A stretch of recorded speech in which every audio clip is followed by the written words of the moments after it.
noches. Bueno, escuché con atención las palabras de Abel Feinstein y la introducción de Diego López de Gomara. Y ante todo quiero comentarles que para mí es una alegría estar acá con ustedes y poder intercambiar. Y yo pensé que a estas horas de la noche, que hay tanto hambre, voy a abrirles mi cocina y preparé este menú. Hay una entrada, un plato fuerte y el postre. Y el IVA está incluido y la propina también.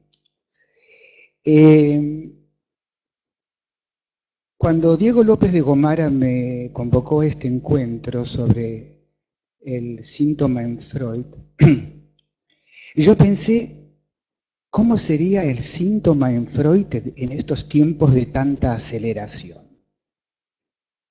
Porque es evidente que cada uno lee según su propio análisis y según cómo él entiende que es el aparato psíquico. Y también creo que es muy importante, antes de comenzar con este tema, es poder diferenciar lo que es un síntoma y ligarlo a qué estructura pertenece. No confundir estructura con síntoma.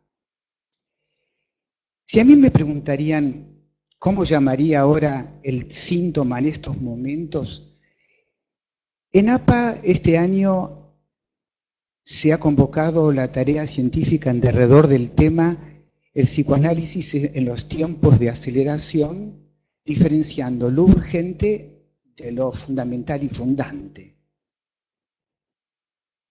Y yo pienso que en lugar de tiempos de aceleración, yo llamaría el psicoanálisis en los tiempos del nanosegundo. ¿Por qué digo nanosegundo? Un nanosegundo es la milmillonésima parte de un segundo. Este tiempo tan corto no se usa en la vida diaria, pero es de interés en ciertas áreas de la física, la química, la electrónica y la informática. Cuando uno quiere averiguar algo en internet y empieza a girar despacito y no sale enseguida la respuesta, uno ya se irrita. Y me estoy preguntando hasta en qué medida esta aceleración afecta al aparato psíquico del analizante, del analista y del campo analítico. Considero que en estos tiempos de tanta vertiginosa aceleración hay una incapacidad de estructurar sentimientos, afectos, pensamientos, actos. Y hay algo de lo que Abel Feinstein dijo directamente a lo fáctico. ¿Qué nos pasa? ¿Cómo incide permanentemente esta cultura, no solamente en el psicoanálisis, sino en los síntomas que produce y en los que no produce? Y si a mí me preguntarían, ¿para qué sirve el psicoanálisis en los tiempos del nanosegundo? Yo diría que es uno de los baluartes más importantes contra la alienación, porque considero que uno de los elementos más importantes del psicoanálisis, para mí el psicoanálisis es la ciencia del antidestino, para que el sujeto, en lugar de ser una mera pasiva víctima de un destino que lo prefija, pueda ser en gran medida un autor, actor, responsable de su propio destino. ¿Para qué sirve el psicoanálisis?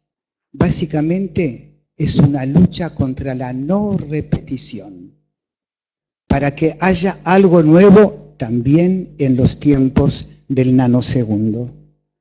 Pero para eso creo que es muy importante que los colegas, que veo que hay muchos colegas jóvenes, sigan reabriendo nuevas preguntas y no diluyendo lo que ya hemos tenido.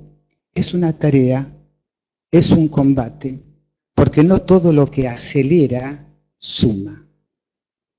Es evidente que el psicoanálisis freudiano tiene una lectura muy compleja, no complicada, compleja. Requiere tiempo, requiere lecturas. Por eso siempre también Freud estaba trabajando entre el psicoanálisis, la mitología y la literatura. Y si hoy ustedes leen el diario, justamente Vargas Llosa y Edwards decían que ¿para qué sirve la literatura en estos tiempos de aceleración? Sirve para mantener un pensamiento crítico. Y el psicoanálisis sirve para mantener abierto un interrogante del ser, un interrogante ontológico. Porque muchas personas vienen a consultar, además de un dolor de cabeza, una parálisis, una inhibición, y acá ya empiezo a diferenciar, ¿qué diferencia hay entre síntoma e inhibición y angustia? Uno de los síntomas más importantes y más dolorosos no es el dolor de cabeza ni de la pancita, es no encontrar un sentido, un sinsentido o un contrasentido con una flecha de un deseo dirigido. La falta de deseo, la falta de ubicación puede ser uno de los síntomas más grandes y que es muy difícil de revertir. Si me preguntan para qué sirve el psicoanálisis, es para que también tomemos el sentido como denuncia y como anuncia. Abel comentó acerca de la importancia de la experiencia en niños y adolescentes que siempre en cada uno vive. El adolescente que no tiene síntomas está muy enfermo. Entonces vemos hasta en qué medida también tomen el síntoma como lo que denuncia, porque el síntoma es una puerta de entrada para ingresar en los meandros de la vida humana y fundamentalmente, y acá nos diferenciamos con otras lecturas de la salud mental, que es cómo se escucha lo inconsciente en el discurso del paciente. Hay una frase de Miguel de Unamuno que me gusta mucho, que la quiero compartir, y me parece que para eso sirve el psicoanálisis. Y él dice que procuremos ser más progenitores de nuestro futuro que hijos de nuestro pasado. Cuando digo esta frase, ya te contesto a vos, Diego, que una gran diferencia entre síntoma e inhibición es que mientras que la inhibición es una disminución de la función del yo, en el síntoma está la regresión, la represión y el desplazamiento. Cuando Juanito no puede salir a la calle, tiene una inhibición, no sale a la calle, pero el síntoma es la fobia. Entonces, ¿cómo poder ver también cómo en cada uno las inhibiciones y los síntomas pueden ser un atajo para poder ingresar en la historia del paciente? Y acá estamos con un tiempo muy difícil, porque en el tiempo del nanosegundo tampoco no hay presente. Está la instantaneidad. ¿Y cómo vamos a trabajar sin presente que remite a un futuro con un proyecto prospectivo? Todo eso está en el síntoma. Hasta en qué medida también muchos pueden usar el psicoanálisis como síntoma, sintiéndose víctimas de una historia para no proyectar algo hoy. Es diferente de lo que vos decís psicosíntesis. Willy Beranger hablaba de que no olvidar, además de la historización en el síntoma, cuál es la dimensión prospectiva que tiene la interpretación. ¿Qué hace con lo que le interpreto? ¿A dónde va? ¿El sentido o el contrasentido? Pero yo quisiera comentarles, ¿tengo tiempo? Quisiera comentarles una manera de trabajar. Yo voy desde la clínica a la metapsicología y de la metapsicología a la clínica. ¿Qué es lo que la clínica me obliga a repensar en cada caso, no a hacer psicoanálisis aplicado de teorías, sino lo que me surge y lo que no puedo responder? Y lo que yo me quisiera leerles es algo muy cortito, donde Freud habla sobre síntoma en el año 18, cuando terminaba la Segunda Guerra Mundial, y hubo un congreso en Budapest, y yo voy a prestarle mi voz a lo escrito por Freud para que ustedes también puedan escucharlo, porque también está dirigido a ustedes. Hacía muchos años que no se reunían por la guerra, y él dijo así: estimados colegas, ustedes saben que nunca nos enorgullecimos de poseer un saber o un poder a ser completos y concluidos. Hoy, como siempre, estamos dispuestos a admitir las imperfecciones de nuestro conocimiento, a aprender cosas nuevas y a modificar nuestros procedimientos toda vez que se los pueda sustituir por algo mejor. Nos reencontramos hoy tras largos años de separación y de dura prueba. Este reencuentro me mueve a pasar revista al estado de nuestra terapia, a la cual debemos, sin duda, la posición que tenemos en la sociedad de los hombres y observar en perspectiva las nuevas direcciones en que podría desarrollarse. Hemos llamado psicoanálisis al trabajo por cuyo intermedio llevamos a la conciencia del enfermo lo anímico reprimido en él. ¿Por qué análisis? Que significa desintegración, descomposición, y sugiere una analogía con el trabajo que el químico emprende con la sustancia que halla en la naturaleza y lleva a su laboratorio. Porque esa analogía se da de hecho en un punto importante, y acá viene la palabra. Los síntomas y las exteriorizaciones patológicas del paciente son, como todas sus actividades anímicas, de naturaleza en extremo compuesta. En su fundamento último, los elementos de esa composición están constituidos por motivos, mociones pulsionales. Ahora bien, sobre estos motivos elementales, el enfermo no sabe nada o su saber es muy insuficiente.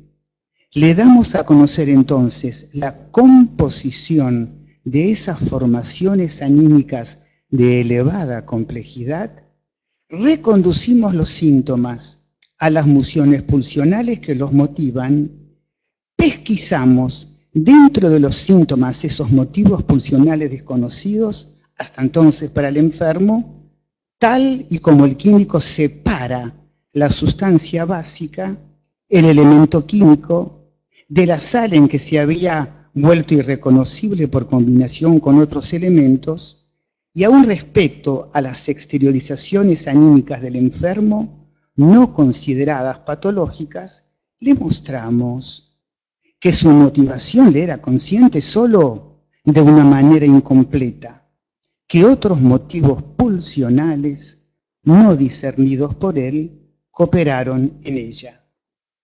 Y en estos tiempos del nanosegundo que todo es tan precipitado, ¿cómo podemos comprender que hay muchos elementos que convergen en la conformación de un síntoma? Esto fue escrito en el 18. Después del 20, segunda tópica, Freud introduce un concepto capital que fue revolucionario en la teoría psicoanalítica, que es el tema de la identificación. La relación del síntoma y de la identificación. ¿Qué identificaciones y qué pulsiones de vida y muerte subyacen debajo del síntoma? Tengo un plato fuerte, pero me pasé, me parece, ¿no? 2 minutos no me alcanza con el plato fuerte, pero no importa. Yo quería abrirles... ¿Cómo? Porque yo quería hablarles acerca de una paciente que la llamaron el chancho inteligente. Se lo voy a comentar. Aquel que le interese este caso, yo hablé con Guillermo Amor. Si les interesa, se los puede enviar a ustedes a través de internet, ¿sí?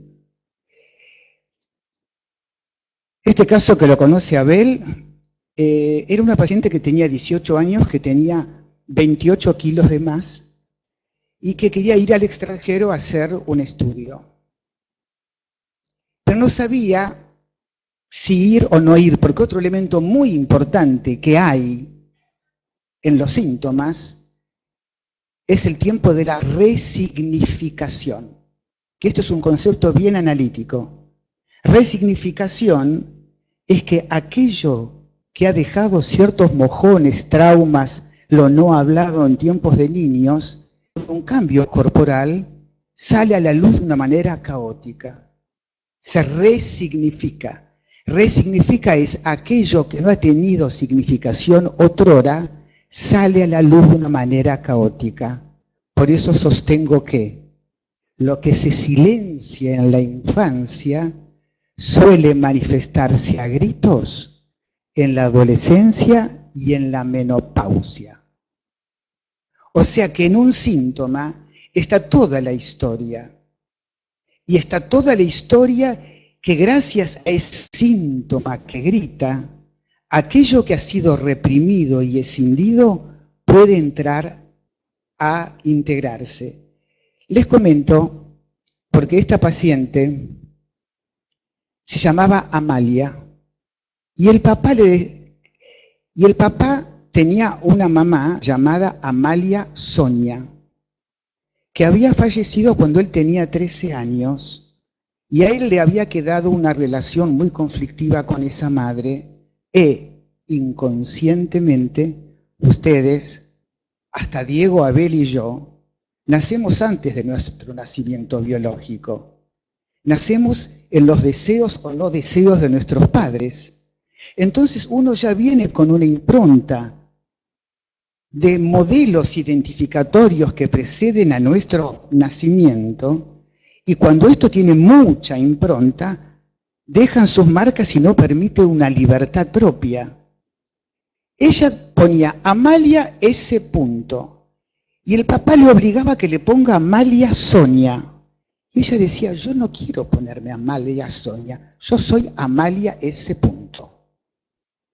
La mamá del papá era muy obesa y ella, inconscientemente, reintegró en ella un deseo conflictivo de una identidad del padre en su propio cuerpo y la materializó. Y cada mañana la llevaba a pasar a la balanza. Cuando la pesaba la balanza decía, sos un chancho inteligente.